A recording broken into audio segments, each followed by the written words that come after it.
बहुत समय पहले की बात है। माधवपुर नामक गांव में एक गरीब किसान अपनी बूढ़ी अम्मा के साथ रहा करता था। उसके पास एक छोटी सी जमीन थी जो कि बंजर हो चुकी थी। फिर भी वह दिन रात उस पर मेहनत करता था। मोहन बहुत ही मेहनती और ईमानदार था। वह एक आत्मविश्वास से भरा हुआ व्यक्ति था जिसे ना हालातों से डर लगता था ना ही लोगों की बातों से।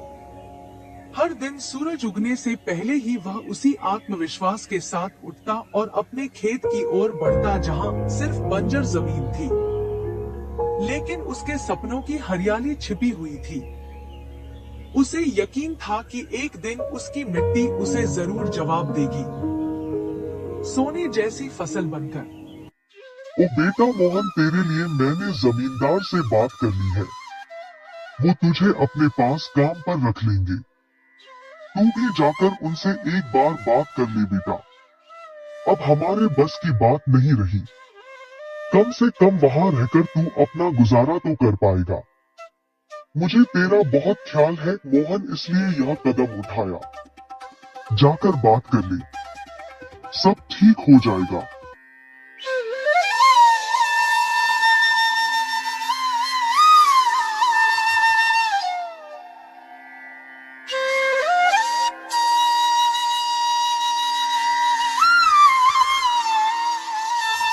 क्या अम्मा, तुमने क्यों बात की वहाँ?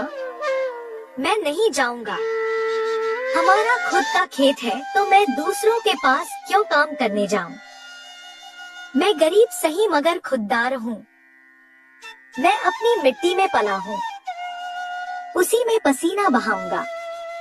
चाहे जितनी भी मुश्किल हो अम्मा, मैं अपनी ही जमीन पर मेहनत करूंगा। किसी और की नौकरी नहीं करूंगा। अरे मोहन, उस बंजर जमीन में क्या उगाएगा तू? वो जमीन अब बिल्कुल बेकार हो गई है बेटा। ना उसमें नमी बची है ना जान। तू अपनी जिंदगी यूं ही जाया कर देगा। उस जमीन को संवारते संवारते मैं जानती हूँ तेरा हौसला बड़ा है, पर बेटा हौसले से पेट नहीं भरता। तू मेरी बात मान ले। वो जमींदार कम से कम तुझे रोज की रोटी तो देगा। अपनी जिद छोड़ दे बेटा। तू थक जाएगा पर वो जमीन कुछ नहीं देगी तुझे। अरे अम्मा, तुम बेकार में ही इतनी परेशान हो रही हो। देखना, एक दिन मैं उसी जमीन से सोना निकालूंगा। यह जमीन ही हमारी सबसे बड़ी ताकत बनेगी। मोहन खेत में काम कर ही रहा था कि तभी वहाँ पर एक आदमी आकर बोला। अरे मोहन भैया, आपको भी मानना पड़ेगा। आप फिर से इस बंजर जमीन पर मेहनत कर रहे हैं। अरे मंगेश भैया, अब क्या करें? जमीन हमसे ज्यादा मेहनत करवा रही है, पर क्या करें? धरती तो माँ समान होती है। जैसा वह चाहे वैसा ही करना पड़ता है। कभी सख्त हो जाती है, कभी चुपचाप सब सह लेती है, कभी बीज को छुपा लेती है तो कभी उसे जीवन दे देती है।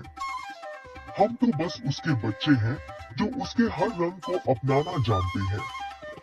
थक तो जाते हैं भैया, पर जब मिट्टी की खुशबू आती है ना तो सारी थकान उतर जाती है।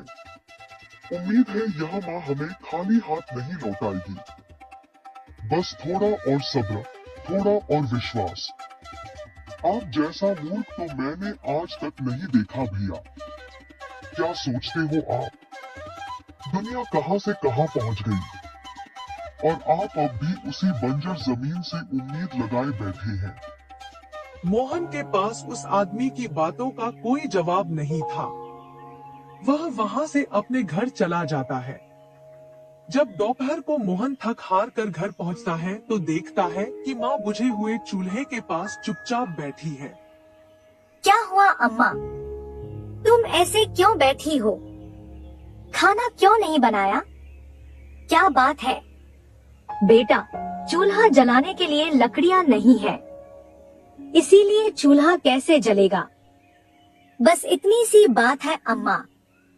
मैं अभी जाकर ले आता हूँ लकड़ियाँ। मोहन लकड़ियां लाने जंगल चला